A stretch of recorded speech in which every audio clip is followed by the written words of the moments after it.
Welcome to SS news. నేను మీ శోభ.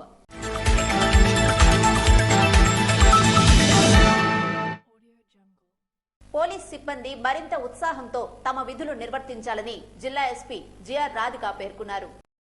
గత 15 రోజుల పాటు జరిగిన మొబైలైజేషన్ కార్యక్రమంలో నేర్చుకున్న విషయాలను పరిగణలోకి తీసుకుని మరింత ఉత్సాహంతో విధులు నిర్వర్తించాలని జిల్లా ఎస్పీ జిఆర్ రాధిక సూచించారు.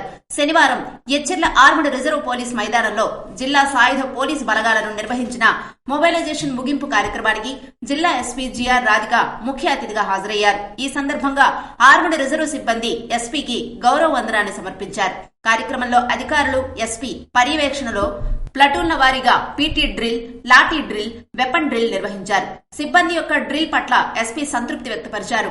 ఈ సందర్భంగా ఆమె మాట్లాడుతూ ఈ శిక్షణా కాలంలో నేర్చుకున్న విషయాలను తమ రోజువారీ విధుల్లో శాంతి భద్రతల్లో కొత్తగా తలెత్తే సమస్యల పట్ల ఉపయోగిస్తూ అన్ని విధాలుగా సిబ్బంది అవగాహన కలిగి ఉండాలని, రానున్న ఎన్నికల్లో మరింత సమర్థవంతంగా పనిచేసి క్రమశిక్షణతో విధులు నిర్వర్తిస్తూ జిల్లా పోలీస్ శాఖకు మంచి పేరు తీసుకురావాలని సిబ్బందికి తెలియజేశారు. ఏఆర్ సిబ్బందికి ప్రతి ఏటా మొబైలైజేషన్ కార్యక్రమం అనేది ఒక రీఫ్రెష్మెంట్ కోర్స్ లాంటిదని, మీ దైనందిన విధుల్లో మెరుగుపరుచుకునేందుకు విధుల్లో నైపుణ్యము, ఫిజికల్ ఫిట్నెస్ ను మెరుగుపరచడం జరగాలని, ఉద్యోగుల్లో చేరే ముందు శిక్షణలో నేర్చుకున్న తర్ఫీదు అంశాలను మరోసారి గుర్తు చేసుకుంటూ మరింత సమర్థవంతంగా తీర్చిదిద్దుకునేందుకు ఈ మొబైలైజేషన్ కార్యక్రమం దోహదపడుతుందన్నారు. చెడు వ్యసనాలకు దూరంగా ఉండి ఆరోగ్యంపై దృష్టి పెట్టాలన్నారు. కార్యక్రమంలో అదనపు SP Prem Kajal, AR reserve ఇన్స్పెక్టర్లు కేవీ నరసింహరావు, రమేష్, ఆర్ఎస్ఐలు, సిబ్బంది తదితరులు పాల్గొన్నారు. అమానుషమైన చర్యలకు ఎవరూ పాల్పడకూడదని జడ్జి ఆర్ సన్యాసనాయుడు పేర్కొన్నారు.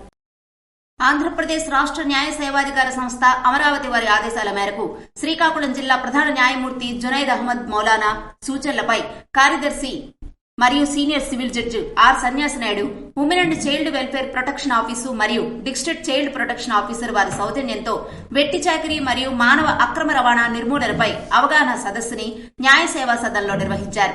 కార్యక్రమంలో జడ్జి మాట్లాడుతూ మానవ అక్రమ రవాణా మరియు వెట్టి చాకిరీకి పాల్పడిన వాళ్లపై కఠినమైన చర్యలు తీసుకోబడతాయని, కావున ఈ అమానుషమైన చర్యలు ఎవరూ చేయరాదని కోరారు. కార్యక్రమంలో women and child welfare office project director Shantisri, district child protection officer KV Ramana తదితరులు రీసోర్స్ పర్సన్ గా పాల్గొన్నారు.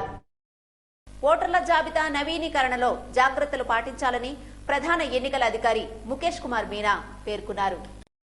ఓటర్ల జాబితా తుది పబ్లికేషన్ తర్వాత మార్పులు, చేర్పులు, ఇతర సవరణల విషయంలో అత్యంత జాగ్రత్తగా వ్యవహరించాలని రాష్ట్ర ఎన్నికల ప్రధాన అధికారి ముఖేష్ కుమార్ మీనా అన్నారు. సార్వత్రిక ఎన్నికల నేపథ్యంలో ఎన్నికల నిర్వహణ, ఓటర్ల జాబితా నవీకరణ తదితర అంశాలపై అదనపు సీఈఓలు పి కోటేశ్వరరావు, ఎంఎన్ హరిధర్ ప్రసాద్లతో కలిసి రాష్ట్రంలోని అందరూ జిల్లా కలెక్టర్లతో వెలగపూడి సచివాలయం నుంచి ఆయన శనివారం వీడియో కాన్ఫరెన్స్ నిర్వహించారు. ఈ సందర్భంగా రాష్ట్ర ఎన్నికల ప్రధానాధికారి మాట్లాడుతూ పోలింగ్ కు అవసరమయ్యే ఉద్యోగులు, భద్రతా సిబ్బందిని సంసిద్దం చేయాలని, ఎన్నికల విధుల్లో పాల్గొనే సిబ్బందికి సంబంధించిన శిక్షణ పూర్తి చేయాలని చెప్పారు. ఎన్నికల సంఘం విడుదల చేసిన నూతన విధి విధానాల పట్ల వారందరికీ పూర్తి స్థాయి అవగాహన కల్పించాలన్నారు. ఓటర్ల జాబితాలో తొలగింపులు ఉంటే 0.1% వరకు ఆర్ఓ పరిధిలో ఉంటుందని, ఆపై ఎన్నికల కమిషన్ ఆదేశాల మేరకు చేయాలని స్పష్టం చేశారు. ఇంకా ఆయా పోలింగ్ కేంద్రాల వద్ద ఎన్నికల కమిషన్ ఆదేశాల మేరకు చేసిన ఏర్పాట్ల గురించి జిల్లాల వారీగా జిల్లా ఎన్నికల అధికారులను అడిగి తెలుసుకున్నారు. సాధారణ ఎన్నికల సన్నద్దత కార్యకలాపాలపై 360 డిగ్రీ సమగ్ర ప్రణాళికతో సిద్ధంగా ఉండాలని స్పష్టం చేశారు. ప్రాంతాల వారీగా పోలింగ్ స్టేషన్లో మ్యాపింగు, అక్రమ నగదు స్వాధీనం, వివిధ వర్గాల నుంచి అందే ఫిర్యాదుల పరిష్కారంపై చర్చ జరిపారు. జిల్లా కలెక్టర్ మంజీర్ జిలానీ సమూన్ మాట్లాడుతూ జిల్లాకు సంబంధించిన ఎన్నికల సంసిద్దత ప్రణాళిక గురించి వివరించారు. పెండింగ్ లో ఉన్న సుమారు 17,000 దరఖాస్తులను రోజువారీ పర్యవేక్షణ చేస్తూ పరిశీలిస్తున్నామని అన్నారు. ఎన్నికల విధులకు అవసరమయ్యే సిబ్బంది కోసం అన్ని శాఖలకు సంబంధించిన ఉద్యోగుల డేటా ఎంట్రీ పూర్తి చేసినట్లు వివరించారు. అలాగే ఎన్నికల కోసం బందోబస్తు, రవాణా వాహనాలు, రూట్ మ్యాప్లో తదితర అంశాలను ఇప్పటికే పూర్తి చేశామని స్పష్టం చేశారు. సిబ్బందికి తుది దశ ఎన్నికల శిక్షణ ఇవ్వాల్సి ఉందని, అలాగే జిల్లాలో 597 సమస్యాత్మక పోలింగ్ కేంద్రాలను గుర్తించడం జరిగిందని, ఆయా చోట్ల తీసుకోవాల్సిన చర్యలపై మాట్లాడారు. సమావేశంలో joint collector M Naveen, Tekkali sub collector Noorul Qamar, DRO JVS Rammohan Rao, RDO CH Rangaiah, ఉప కలెక్టర్ పద్మావతి తదితర అధికారులు పాల్గొన్నారు. ఎచ్చెర్ల నియోజకవర్గం నెలివాడ, పిషిని, చిల్లపేట రాజాం గ్రామాల్లో పల్లెకు పోదాం కార్యక్రమాన్ని నిర్వహించారు. పల్లెపల్లెకి బీజేపీ, ఇంటింటికి కమలం అనే నినాదంతో కేంద్ర పార్టీ ఇచ్చిన పిలుపు మేరకు రాష్ట్ర అధ్యక్షురాలు దగ్గుపాటి పురంధేశ్వరి ఆదేశాలతో జిల్లా అధ్యక్షులు ఎన్ఈఆర్ సూచనలతో శనివారం నెలివాడ, పిషిని, చిల్లపేట రాజాం, ఎన్జీఆర్ పురం, మెంటాడ, నారువ, పైడి భీమవరం కిసాన్ మోర్చా జిల్లా ప్రధాన కార్యదర్శి Gurala Raghunath, building workers union రాష్ట్ర కన్వీనర్ ఆకెళ్ల సూరిబాబు పల్లెకపోదాం కార్యక్రమంలో భాగంగా ఈ గ్రామాలను సందర్శించారు. అక్కడి కార్యకర్తలతో కలిసి ఇంటింటికి కరపత్రాలు పంపిణీ చేసి నరేంద్ర మోడీ గారి నాయకత్వం, నరేంద్ర మోడీ గారి నాయకత్వం, ఎన్ఈఆర్ గారి నాయకత్వం, ఎన్ఈఆర్ గారి నాయకత్వం, ఎన్ఈఆర్ గారి నాయకత్వం, నరేంద్ర మోడీ గారి నాయకత్వం, నరేంద్ర మోడీ గారి నాయకత్వం, నరేంద్ర మోడీ గారి నాయకత్వం, ఎన్ఈఆర్ గారి నాయకత్వం, ఎన్ఈఆర్ గారి నాయకత్వం. జై శ్రీరామ్, జై శ్రీ. మోడీ అందిస్తున్న సంక్షేమ పథకాలను వివరించారు. ఉపాధ్యాయ సమస్యల సాధనకు ఏపీటీఎఫ్ నిరంతర పోరాటం చేస్తుందని రాష్ట్ర ఏపీటీఎఫ్ ప్రధాన కార్యదర్శి కొప్పల భానుమూర్తి అన్నారు. విజయవాడలో జరిగిన రాష్ట్ర జనరల్ కౌన్సిల్ సమావేశంలో ఏపీటీఎఫ్ ప్రధాన కార్యదర్శి కొప్పల భానుమూర్తి పాల్గొని ప్రసంగించారు. బాధ్యతలకు నిలబడి హక్కులకై పోరాడమే ఏపీటీఎఫ్ ధ్యేయమని అన్నారు. 75 సంవత్సరాల ప్లాటినం జూబ్లీ ఉత్సవాలను శ్రీకాకుళంలో అత్యంత ప్రతిష్టాత్మకంగా జరుపుకున్నామని అన్నారు. అలాగే 75 ఏళ్ల ప్లాటినం జూబ్లీ ఉత్సవాలను తిరుపతిలో జరిగాయని తెలిపారు. రాష్ట్రంలో అన్ని రంగాల్లో సంక్షోభము తీవ్రతరం అవుతూ వస్తుందని, అలాగే అనారోగ్యం ఆరోగ్యంగాను, దుర్వాసన సువాసనగాను చలామణి అవుతున్న వింత పరిస్థితులు దేశంలో రాష్ట్రంలో నెలకొన్నాయని ఆయన అన్నారు. నిలుచున్న నేల కూలిపోతున్నా గ్రహించలేని స్థితిలో ప్రజలున్నారని అన్నారు. ప్రజా జీవనం దుర్భరంగా మారిపోతున్నా సరే గ్రహించలేని మాయలోకి ప్రజలు నెట్టబడుతున్నారని, వారి చుట్టూ రంగురంగుల చీకట్లు అలముకుంటున్నా పట్టించుకునే స్థితిలో ప్రజలు లేరని అన్నారు. ఉపాధ్యాయులకు సమాజంలో గౌరవనీయమైన అంతస్తు కోసం మెరుగైన వేతన వ్యవస్థ, పదోన్నతుల విధానం ఉండాలని కొఠారి కమిషన్ చేసిన సిఫారసు దేశాభివృద్ధికి, సమైక్యతకు కామన్ స్కూల్ విధానం అవసరమని నొక్కి చెప్పిన సిఫారసులను వ్యతిరేకంగా ప్రైవేటు పాఠశాలలు ప్రభుత్వ పాఠశాలలతో సమానంగా గుర్తించాలంటూ జాతీయ విద్యా విధానం ప్రతిపాదించిందని అన్నారు. నేటికి అందరికీ అక్షరాస్యత, గణితం అందించే లక్ష్యంతో పునాది దిశ సిద్ధపరుచుకుని దిశలాగానే పేర్కొన్న జాతీయ విద్యా విధానం పూర్వ బాధ్యత వహిస్తుందని ఎక్కడా పేర్కోలేదని అన్నారు. ఇటువంటి జాతీయ విద్యా విధానాన్ని ఆంధ్రప్రదేశ్ రాష్ట్రంలో అమలు చేయాలని కంకణం కట్టుకుందన్నారు. ప్రస్తుత రాష్ట్ర ప్రభుత్వం కానీ నూతన జాతీయ విద్యా విధానంలో పలు మార్పులు చేస్తూ రకరకాల విద్యా సంస్థలు చేపడుతుందన్నారు. 117 జీవో ప్రకారం ప్రాథమిక పాఠశాలల్లోని 3, 4, 5 తరగతులను సమీపంలో ఉన్నత పాఠశాలలో విలీనం చేయడం ద్వారా రాష్ట్రంలో ప్రాథమిక పాఠశాలలు కనుమరుగయ్యే ప్రమాదం ఏర్పడిందని ఆరోపించారు. జాతీయ విద్యా విధానం ప్రాథమిక పాఠశాలలను ఉన్నత పాఠశాలలు భౌతికంగా విలీనం చేయమని ఎక్కడా చెప్పలేదన్నారు.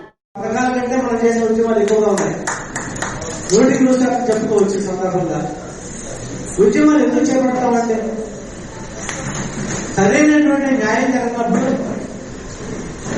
ప్రభుత్వం తాలూకా పరిధి లేనప్పుడు, ఒక ఉపాధ్యాయ కోణంలోనే కాకుండా సామాజిక కోణంలో కూడా ఆంధ్రప్రదేశ్ టీచర్స్ ఫెడరేషన్ ఎప్పుడు కూడా ముందుంటుందని చెప్పి చాలా కోణాల్లో మనం నిలదీసిన సందర్భం ఈ మధ్యకాలంలో ఉంది.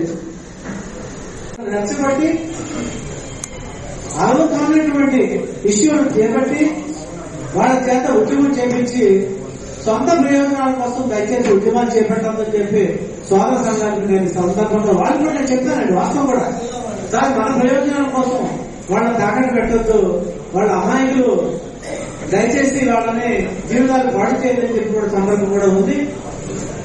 వేరే రూట్ లేదు, ఏమీ లేదు, మీరు నిర్వహణ చేయండి, మీ హామీల్ని మేము విటనుకున్నా కూడా అవసరం లేదు, ఒక్కసారి కొట్టుబాటు చేపించాలని చెప్పి ఆ ఉద్యమ కార్యక్రమం చెప్పేటప్పుడు బాగా అనిపించింది.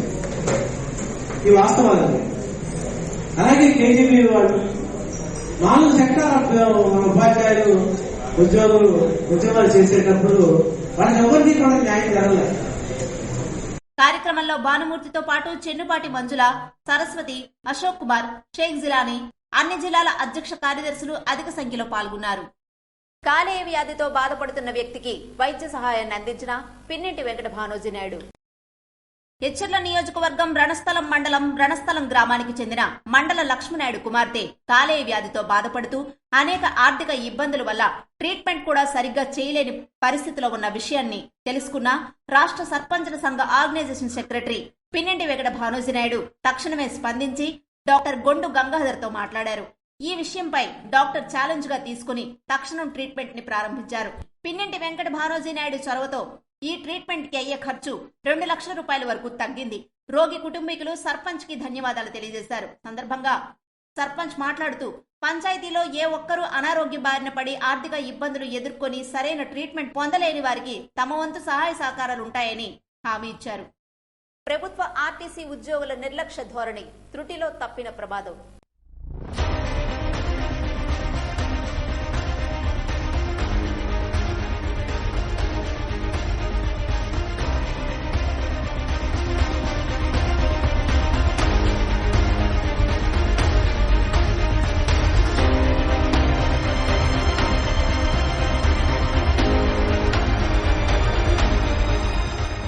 పలాస రైల్వే స్టేషన్ సమీపంలో ఉన్న ఎల్సీ గేటును ఆర్టీసీ బస్సు ఢీకొనడంతో రైల్వే సిగ్నల్ వ్యవస్థ దెబ్బతింది. రైలు వస్తున్న సిగ్నల్ రావడంతో రైలు గేటు వేస్తున్న తరుణంలో శ్రీకాకుళం నుంచి పలాస వెడుతున్న ఆర్టీసీ పల్లె వెలుగు బస్సు గేటును ఢీకొంది. విషయం తెలుసుకున్న రైల్వే అధికారులు హుటాహుటిన ఘటనా స్థలానికి చేరుకుని ట్రాఫిక్ కు అంతరాయం కలగకుండా సిగ్నల్ వ్యవస్థను పునరుద్ధరించారు. 30 నిమిషాలకి గుణపూర్ నుండి కట్టకు వెళ్లే ప్యాసింజర్ రైలు కోసమని గేట్ మెన్ గేట్ వేస్తున్న సమయంలో APRTC bus Palle Velugu bus over shoot చేసుకొని రావడం జరిగింది. దానివల్ల గేట్ విరిగిపోయింది. ట్రాఫిక్ పూర్తిగా స్తంభించిపోయింది. గేట్ మ్యాన్ అప్రమత్తమై ఆర్టీఎఫ్ స్టాఫ్కి అందరు అఫీషియల్స్కి తెలియజేయడం వల్ల వచ్చి ఇక్కడ కంట్రోల్ చేయడం జరిగింది. సేఫ్గా ప్యాసింజర్స్ని పంపించడం జరిగింది. దీని మూలంగా ఒక అరగంట వరకు ట్రాఫిక్ స్తంభించిపోయింది. ఏపీఆర్టీసీ బస్సుని ఆర్టీఎఫ్లు పోలీస్ స్టేషన్కి తీసుకెళ్లడం జరిగింది. ఫర్దర్ ఎంక్వైరీ అయినాక మిగతా విషయం తెలియదు. త్రుటిలో తప్పిన ప్రమాదం, ఊపిరి పీల్చుకున్న ప్రయాణికులు.